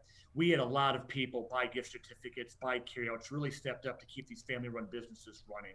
And that was really a sign of our community and our strength. And I'll give you an example, Ronnie. A couple weeks ago, we have people that are going back to getting their haircut done at their regular places. And people are writing like $100 checks, $200 checks to them to say, hey, here's for the business I didn't have. So usually people's character revealed in tough times, and we've seen a lot of wonderful people, a lot of great character and people that have stepped up with this. And I think that emboldened people to stay open, to fight through it, and to stay committed to their community, and that was neat to see. And we know some businesses are, like you said, busier than ever. I know my hairdresser, she was like exhausted because you're taking on, people are trying to catch up from all those months that they didn't get on a schedule. And with that, though, people should remember, are you hearing a lot of complaints about customers and the public not being so gracious? Because the one thing we do know, the lines are going to be longer. I was in Kroger yesterday. The shelves were empty. We have to remember there's a shortage of truck drivers, so even if you can get the supplies, you have to get them to your location. Be kind, be patient. And that is something we've been talking about for a year. We identified last summer when we reopened the restaurants, stores, personal care services reopened. Things weren't what they used to be. People were on edge. People remained scared because of COVID. And yeah, people did act out. The littlest things could set them off. And we actually did a training session last year with our retail workers to show them that don't take it personally. A lot of these people are acting out on an insecurity or a concern that they have. And yeah, people are crabby, frustrated. Things are not completely back to normal. People are scared, anxious, and recognizing that don't take it personally, people are dealing with that. So we're just trying to get people to be mindful, to be patient. It is important for other customers to help support the retail workers, stuff like that. I mean, can you imagine a 17, 18, 19-year-old college student, high school student that's trying to take your smoothie or coffee order and somebody just jumps on them? What a traumatic thing that would be. That's another factor why some people aren't going back to work yet until the customers calm down. That's another factor that we've identified with that. But I think as a society, we could all benefit by taking a step back, be kind, be thankful, and actually go out of your way to thank the barista, the waitress, the clerk. Go out of your way. It'll make their day. It'll balance out for a few of the people that kind of lost it on them at work that day. Very much so. And with that, Dan, can I ask you too, because I know for me, when I go to Livonia, 275 is the route to get there. Construction starts today. Do you think that's going to hurt some of these businesses? Well, we've been through this a few times over the last 7 years. If you recall back, 275 is always under construction. It's like telegraph. Yes. In 2014, all of I-96 throughout Redford and Livonia was shut down, and that just filled up the mile roads. I-96 going the one way, or I-275 going, I think, northbound was shut down about 4 years ago. And so like anything else, people adjust to it. It's frustrating. Additionally, 5 Mile Road over I-275 is going to be shut down for the next 10 weeks as well. So people that want to go from over to the west side, other side of 275 to that parts of Northville and stuff like that. We'll have to find 6 Mile, Plymouth Road, 7 Mile, what have you, to get across. Like anything else with construction, people find a way to adjust. Dan West, he's the president and CEO for the Livonia Chamber of Commerce. And Dan, I was on your website this morning. #LoveLivonia. Tell me about the party that's coming up. You know, it's really simple, Ronnie. Once it looked like July 1st was going to be a kind of a finish line on the particularly outdoor social orders. We just got to get people together. We got to get our friends and neighbors together. Our Livonia Spree, which is a popular gathering for our friends and neighbors, been canceled the last 2 summers. And one of the more popular components of that was the beer and band tent that we had. And so for one night, we got 2 good bands, Twisted Tarantulas, which is a rockabilly classic rock band. And then we have Power Play Detroit, which is more of a pop cover band. They're going to play. One of our popular bars, O'Malley's, is going to serve beverages and food throughout the day. And we're just going to have a fenced-in area. It's a 21 and older only event. And just for trying to get friends and neighbors together outside in the summer and just to re-engage. And I think we talk about the anxieties people have. I think people are still anxious to see other people. And so to have a fun environment where we get people back together and more comfortable socializing again will be good for all of us. It's baby steps, right? But we're getting Absolutely. there. And everybody, Ronnie, I've said this to our business groups throughout the year. It's like putting your foot into the cold water. You put your toe in, then your foot, then your ankle, then your leg, then your knee, then you finally jump in. Some people jump right in. Some people they'll need more time. There you go. That's a great analogy, by the way. I may steal it from you. Have at it. In the chamber world, we jokingly talk about R&D, rip off and deploy. So feel free to R&D us. Oh, boy. Dan West, president and CEO for the Livonia Chamber of Commerce. Dan, we so appreciate your time, and we wish the best for so many of the businesses there in Livonia and throughout the area as well. But thank you, because I know it's been a crazy time for so many members or leaders of the chamber. You guys have really been the lifeline for so many businesses throughout this crisis. We appreciate that, and we're just glad everyone, a lot of people are still alive and kicking right now, and I appreciate the time you gave us today. Absolutely. Again, Dan West with us, Livonia Chamber of Commerce. Please, as we continue on, and you may seem like life is getting back to normal, remember that so many of our businesses are still struggling, especially the small businesses. Continue to support local. With that, we'll take a quick break here on the Megacast, and when we come back, Frameable Faces will be with us on the show. Today, it is easier than ever to join Michigan's Organ Donor Registry and help build a bridge of hope for organ, tissue, and eye donation. Just one person can potentially save or help improve the lives of up to 75 people. By joining, your legacy could be the gift of life. Sign up today at michigan.gov/SOS or at any of the more than 145 Secretary of State self-service stations located across Michigan. Be part of Michigan's Bridge of Hope by adding your name to the Organ Donor Registry. How does marijuana affect the teen brain? Our brains are still developing into our 20s. With regular use, marijuana can affect teen brain development. It can affect our brain's circuitry and blood flow and impair thinking, learning, and memory function, which could hold us back from reaching our potential. Don't let marijuana mess with your brain. Get the facts at michigan.gov/drug-free. Who is struggling right now? I am. My son is. Many are struggling with anxiety, depression, and substance use. Before it becomes a crisis, reach out to MyCal, the Michigan Crisis and Access Line for free confidential support 24/7. Available in the Upper Peninsula and Oakland County. Just call or text 1-844-44-MyCal or chat online at michigan.gov/MyCal. A message from the Michigan Department of Health and Human Services. Out of your day to be with us here on the Megacast. I'm Ronnie Dahl here in the studios alongside Mr. Tyler Keefe. As a reminder, you can always catch us Civic Center TV, Birmingham Area Municipal Access, Channel 15 if you have Comcast, 99 on AT&T.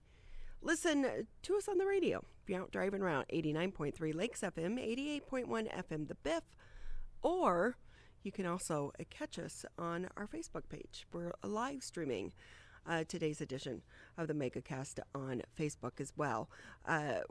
For so many people throughout this time, Tyler, we've been avoiding one another, but this is a time to come back together and make new memories. Yes. And don't you want to do that with new pictures? Always.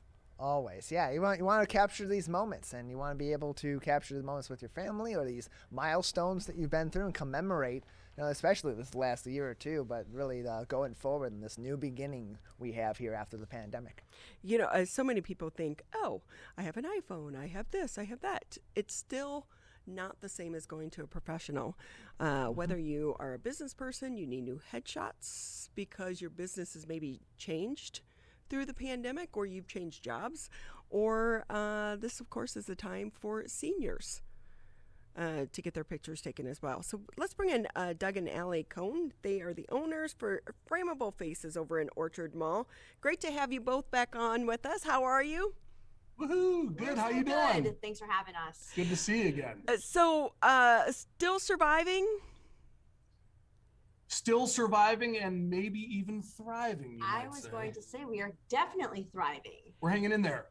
So if I can ask Allie, you say you're thriving. Is it because so many people put off getting their pictures taken last year that now you're basically double booking? I don't know if I'd say that we're double booking, but because everything had to come to a crazy halt at the beginning of senior season last year, everybody's now so excited to get back into the sense of normalcy. So everyone's flocking. They're ready to get out and have fun and capture all those memories. I will say too, not just your high school senior pictures, but when we're looking at business pictures, one thing over the past year, I think a lot of people got caught off balance because they don't have professional headshots. Usually, unless you're one of the big people at a company or you have your own smaller company, you don't have professional headshots. But now you're starting to have to do all these Zoom meetings and, Google Meets meetings. You need a professional picture to put up there. Are you seeing people come in because now they realize the importance of having a professional headshot for business?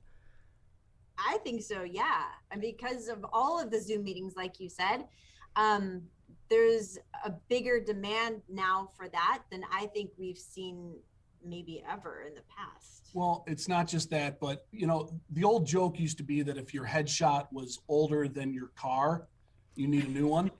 I didn't know that was a joke. I thought that was a Doug Cohenism. No, I think I can't say I invented that. I think I heard that from somebody. Yeah.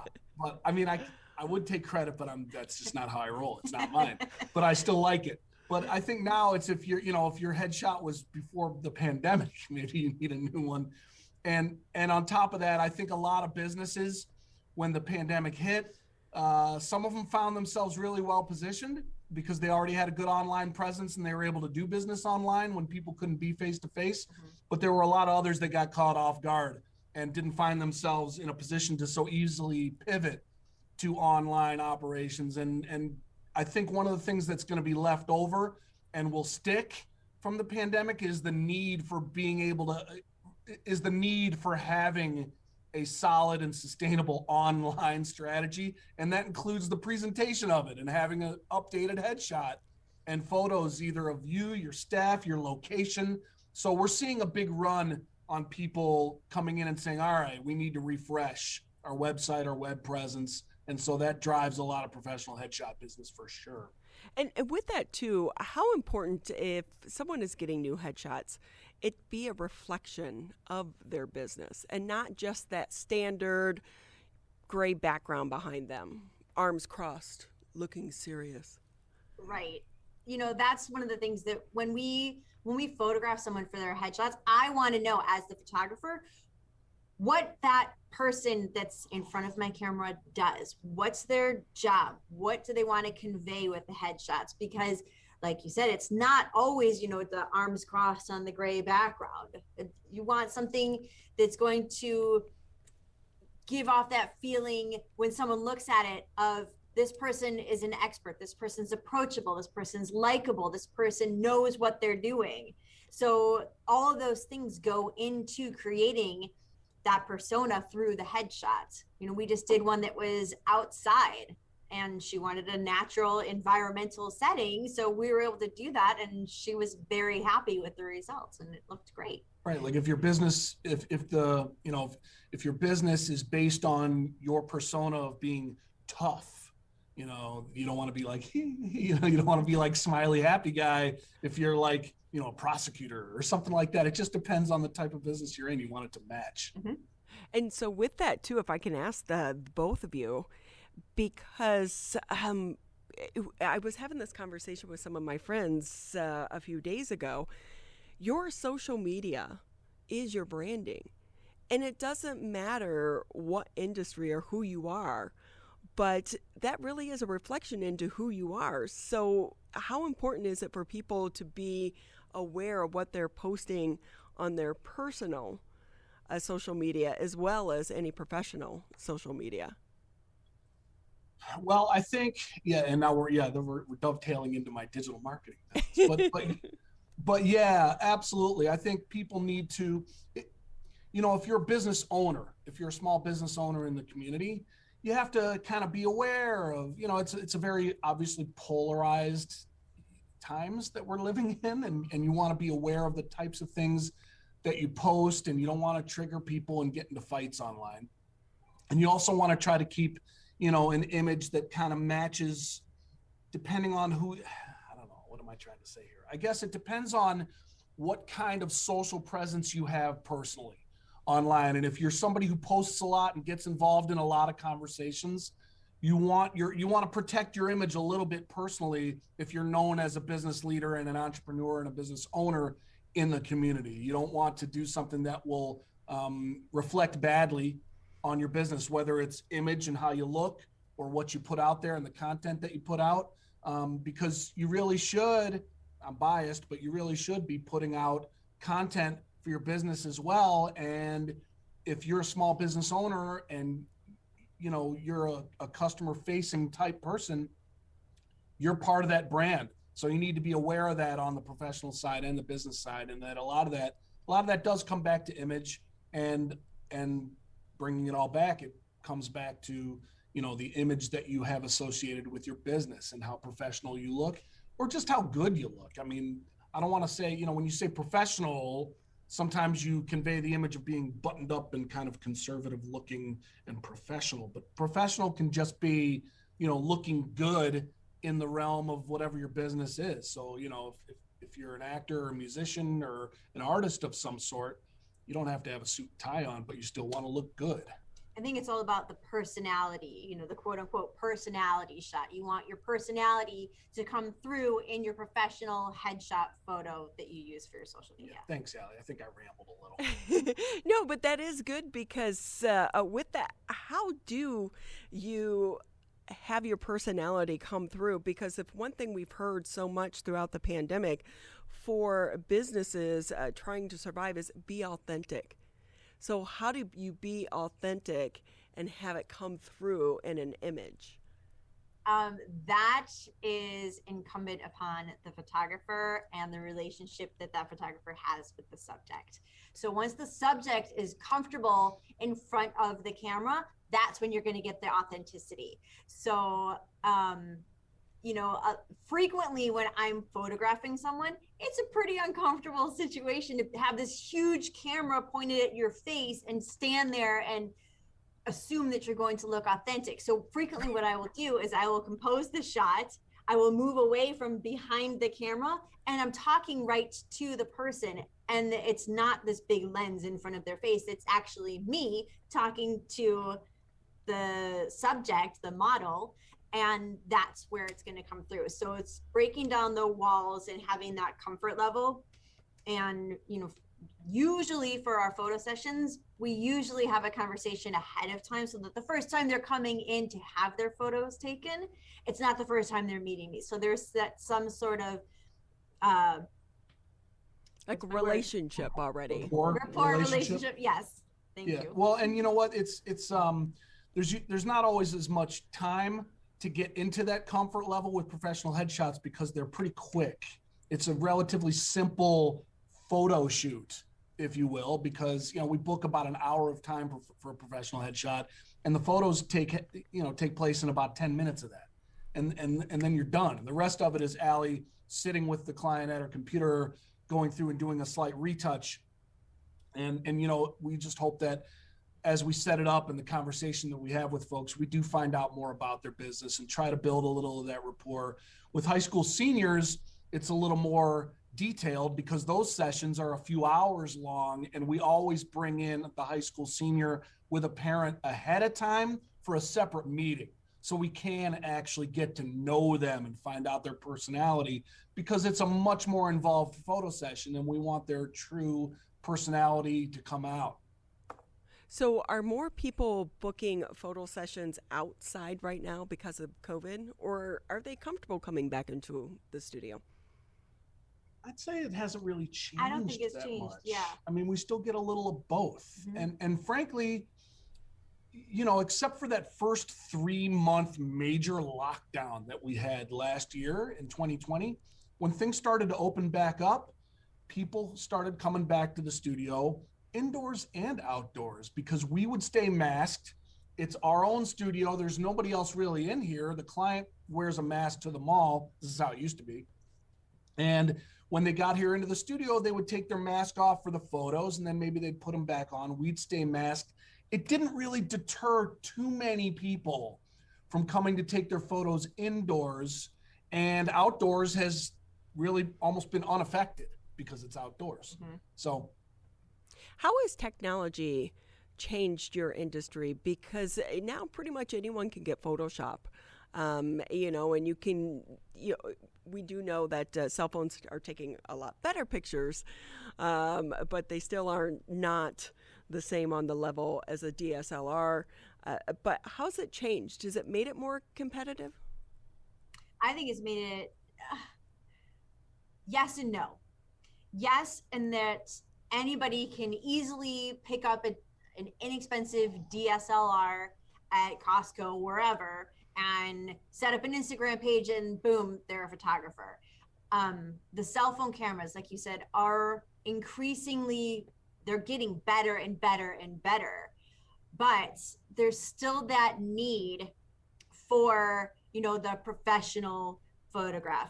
There's only so much that you can do with your phone or sticking a camera in front of someone's face, and it's, kind of click and pray that something's going to come out. There is that education and that expertise that comes with all of the years that the people have been doing photography. So yes, it's made it a little bit more competitive because there's all these other not little people, but newer people, the newbies that are coming up and starting their photography business, if you will. So it's the ease of entry into the business is greater. Right. And there's some old school studios, like when we're in our photography groups online on Facebook or wherever, you see some photographers who've been in the game for a long time that lament, the people that are coming into the business that are just what they call shooting burners, where they just go out, it's like a part-time hobby for them. They take a bunch of pictures for not much money and just hand them over on a disc. And they lament how those people are damaging the industry. And you know what?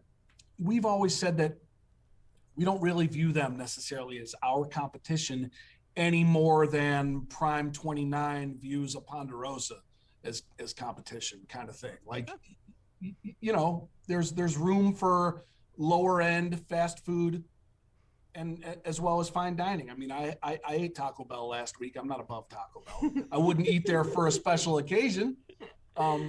But it has its place. Right. And it does make people appreciate, those that are well-trained and talented, because there is such a talent behind what you do. It's art. It really is. Again, we're talking with Doug and Allie Cohn. They are the owners of Frameable Faces. So with that, if I can ask you, because we know summertime is when so many kids are getting their senior pictures. Are you guys pretty booked up? Getting there. We're getting there. So we've been booking, since April or May for this upcoming class of 2022. So we are booking. We are not booked up, but we are booking on a consistent, regular basis. So it's busy and it's great.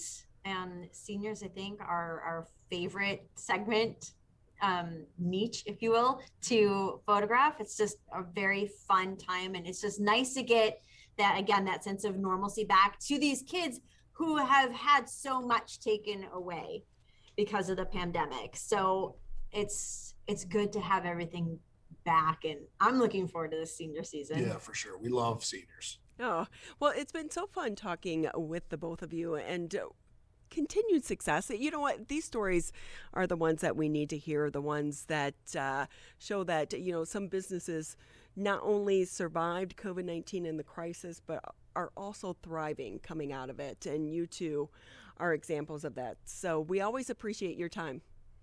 Thank you so much for having us. Frameablefaces.com. There you go.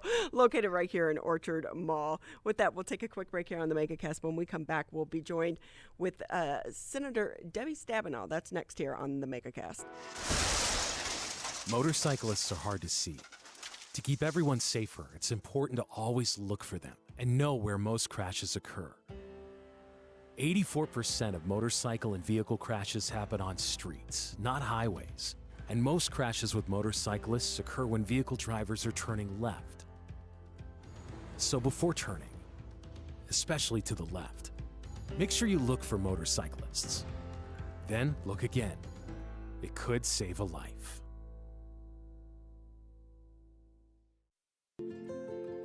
To Sofia and Gabriel. Even though these old knees can't follow on your adventure to the forest today, these flowers represent my love. These stitches and threads join us together. And wherever you see a flower, a bird, a beautiful tree, know that my love is with you. Make the forest part of your story at a park near you. Find one at discovertheforest.org. You see certain things get reincarnated in your children. My daughter is very much inspired by my wife's artistic pursuits. So my daughter started making necklaces.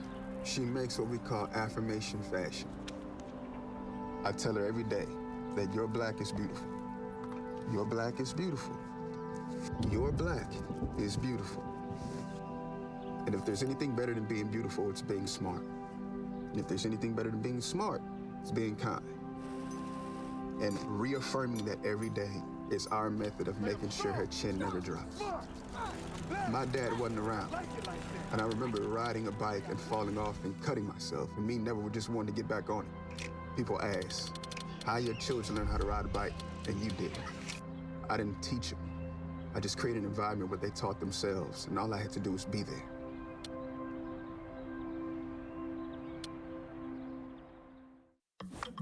Here's one more reason to get the COVID-19 vaccine.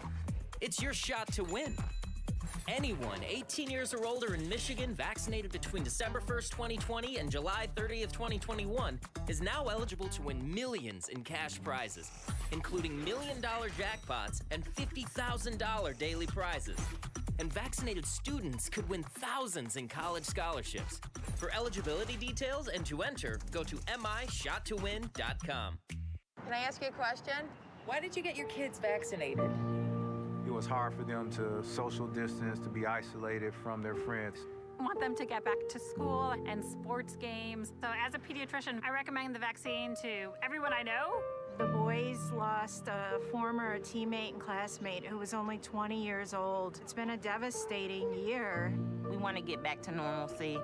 Our daughter is really looking forward to being with her friends, being a kid. Can I ask you a question? Why did you get vaccinated? I'd like to go to these school dances and spring break to have fun. I want to be in person for college next semester. I want to get out of this pandemic. I wanted to protect the people around me. Why did you get vaccinated? Because I'm really looking forward to hanging out with my friends. I just want to go to a show, dance around, not have to worry about anything, feel like I'm free again. So we can not miss out on the best years of our life. How does marijuana affect the teen brain? Our brains are still developing into our 20s. With regular use, marijuana can affect teen brain development. It can affect our brain's circuitry and blood flow and impair thinking, learning, and memory function. which could hold us back from reaching our potential. Don't let marijuana mess with your brain. Get the facts at michigan.gov/drug-free. Thank you for tuning in to the Megacast. I'm Ronnie Dahl here in the studios alongside Mr. Tyler Keefe. Just about 15 minutes left in the show, and we are so lucky to have with us on the phone Senator Debbie Stabenow. Great to have you with us. Well, hi, Ronnie, and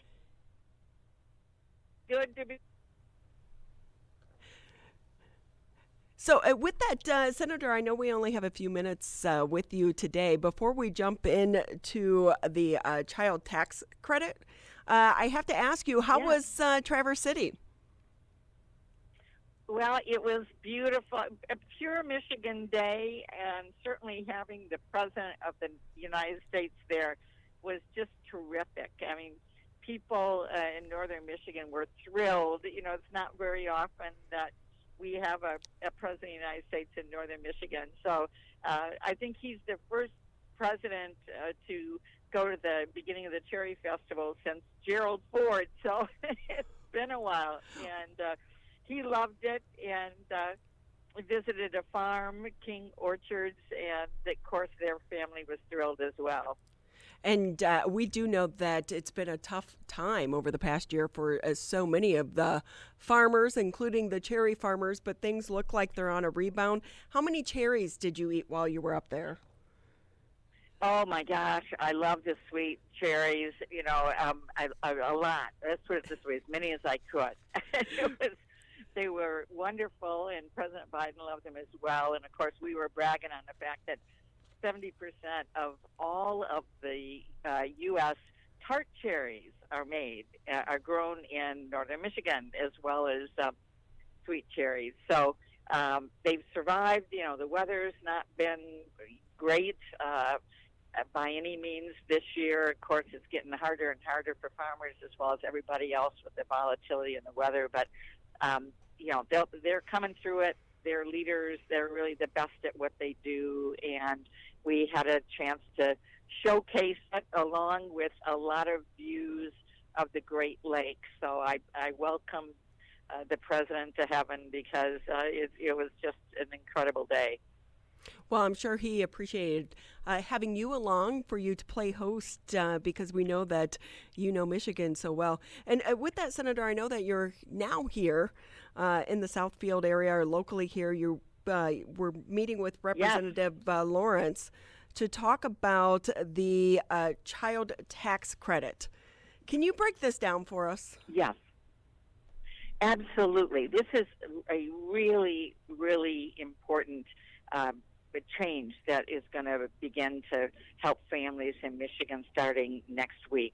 There's something called the child tax credit that people with children can file every year when they do their taxes to get a couple of $1,000 that as a write-off for that. We have improved that and made it something that families can actually receive on a monthly basis to really help them to be able to, you know, buy the food and clothing and childcare and the shoes that seem to grow, you know, the kids outgrow every month, it seems like. So starting next week, July 15th, for anyone that has filed their taxes with the IRS, so they have your information, anyone who's gotten the 14th stimulus check, if you have children under the age of 6, you will begin receiving $300 a month to help provide, help for your child. If you have children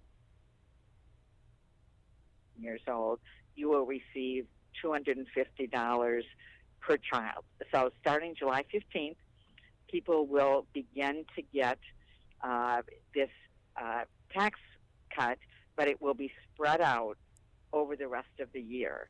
Now, if someone doesn't earn enough to have to file for their taxes and they didn't get the $1,400 stimulus, you can still receive this, and this is really important because these are families who need it the most. You go to childtaxcredit.gov, G-O-V, and sign up. So if the IRS has your information, then you can start receiving this as well. So this really is a tax cut for working families. The full benefit of that is received for families who have a combined income of $150,000 a year. Above that, it begins to phase out. So I know that this is an expansion under the American Rescue Plan. How is this money going to be distributed? Is it, just in their bank account? Will they get a check? How is it going to work? Well, either. If, in fact, you get your tax refunds back through your bank account, it will immediately go into your bank account. In some ways, I feel like it's however you receive the $1,400 check is the way you will receive it. And so for most people, they're going to see a deposit in their bank account on July 15th. For others, it will be a check in the mail. If you are getting a check in the mail and you want it to go directly into your bank account, you just need to give your bank account information to the IRS. And so, again, that's childtaxcredit.gov, and you will be able to do that. Couple of differences. Used to be $2,000 per child. We've upped it to $3,000.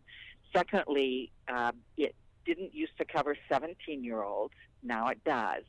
And then most importantly, it will be available for folks who don't earn enough money to actually have to file their taxes. So if you're working, a lot of folks are working, but they're still below the poverty line.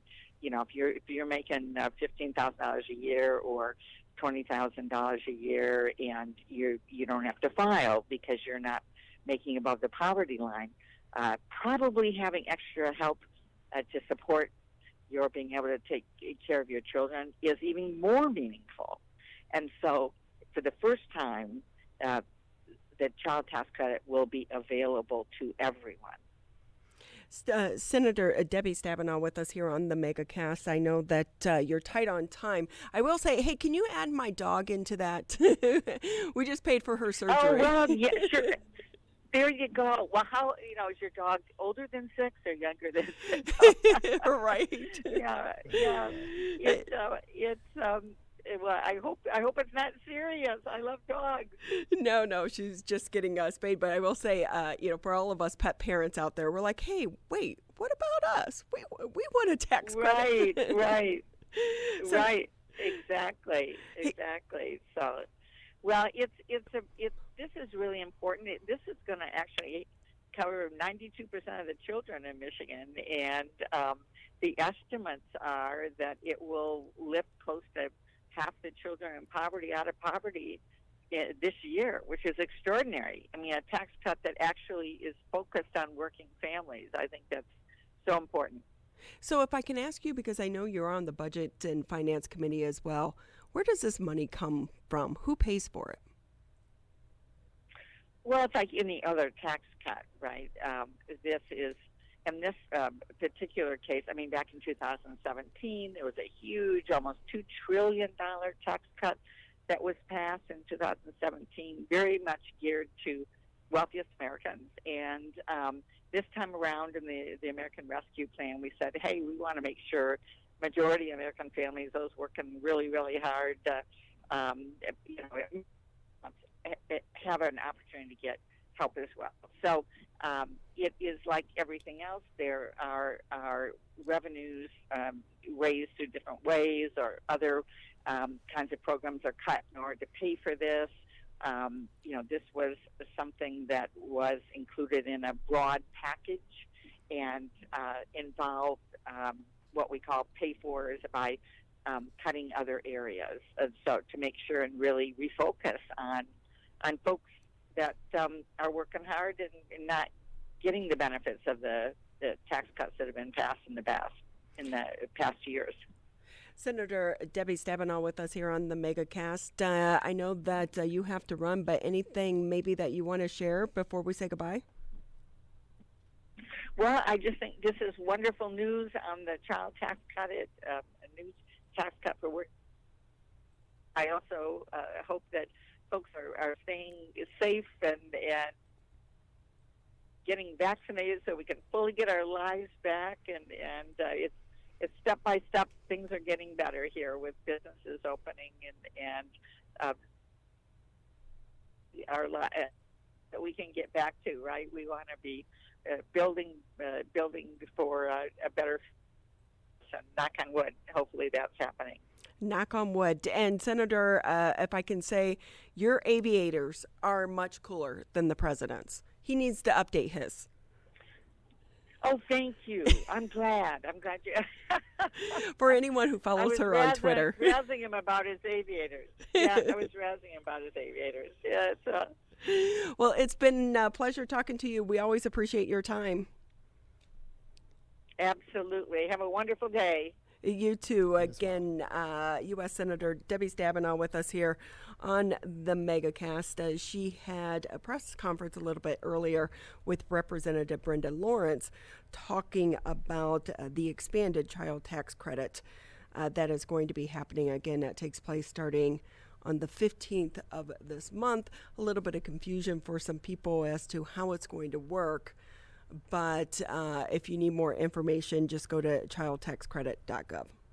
Yeah, and this is a great move by our federal government to provide some extra funds for people that have continued to work but were already struggling before the pandemic, to help them through these times as well and help them through going forward, because coming out of this pandemic is going to be just as complicated really as it was going into things, because everyone's going to be adjusting to what life looks like after COVID-19. Do you follow the senator on Twitter?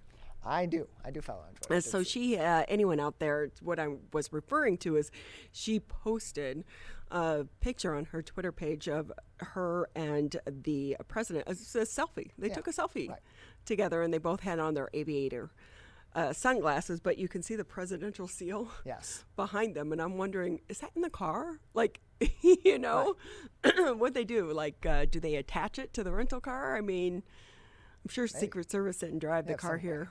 Well, I guess maybe they did for the president, because you have to have, you have to have a specialized vehicle, of course, for the president that's bulletproof. So, See, so many things that we maybe don't think about. I know someone who used to work for the Secret Service, which, by the way, they are hiring like crazy as well when we talk about law enforcement. Secret Service is always hiring. I will say it's a lot of travel and a lot of standing. Yeah. Oh, yeah. Standing very still and keeping your head on a swivel. Because, basically they send an advance team prior to, the president traveling anywhere for security purposes, to do background checks and this, that, and the other, and to secure the location in the area. So I guess it would make sense that on the airplane, or before an event, they send in a vehicle for the president to ride in. Yeah, they do that also for the vice president. I think that's probably one of the reasons why we were scheduled to have Vice President Kamala Harris come to the local area in the last few weeks, but that was canceled after the flooding with our recent rainfalls. I would presume because their travel routes in and out of the cities that they were visiting were heavily impacted by the rain and, of course, the flooding, which means that their planning goes out the window and they don't have that time to really re-scout things. And so for safety purposes, for security purposes, they did not bring the vice president to come into the area. And again, if you want to catch any version of the Megacast, all the previous episodes going all the way back to March 2020. 2020 was going to be such a cool year. It was supposed to be the year that it was supposed to be everybody's year, and it was just not quite in the way that we were hoping. So with that, we put the full show up on the website civiccentertv.com, and then if you just want, or maybe you just have limited time and you just want to catch an individual interview, you can do so just by going to the on-demand section as well. So with that, how much time do we have? My internet it's spotty. We have about 45 seconds. Yeah, so my internet's always spotty here. It's been bad in the studio. So, but with that, happy to be back here. We have a great show for you the rest of the week, so be sure to return tomorrow starting at 10 a.m. noon. I'm Ronnie Dahl here in the studios alongside Mr. Tyler Keefe. Thank you to Larry and everyone behind the scenes and helping us get the show up and running each and every day. This has been the Megacast.